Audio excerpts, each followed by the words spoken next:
और test sensation के साथ उसकी थूक को निगलने की क्रिया में विकसित होगी। पहले आपने नींबू का जूस ले लीजिए, सेम करेले का जूस लीजिए, तो इससे इसको कड़वाहट का जानकारी होगी बच्चे को। उसके बाद में आप ले लीजिए शक्कर का पानी, तो इससे मिठास की जानकारी होगी। तो खट्टापन, मिठास और कड़वाहट, इन तीनों टेस्ट के बारे में बच्चे को पता होगा।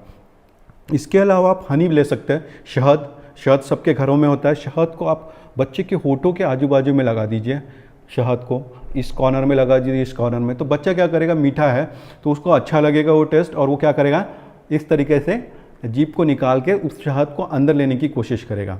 तो जब वो शहद को अंदर ले रहा है तो वो थूक के साथ शहद को मिलाएगा और वो उसको सॉलो करेगा, तो उसका फिर से अंदर के स्ट्रक्चर्स को, उसका टेस्ट सेंसेशन, टेम्परेचर सेंसेशन और उसकी सॉलोइंग की वो जो क्रिया है, जो निगलने की जो क्रिया है, फूड निगलने की क्रिया, इसको भी विकास होने में मदद करेगी।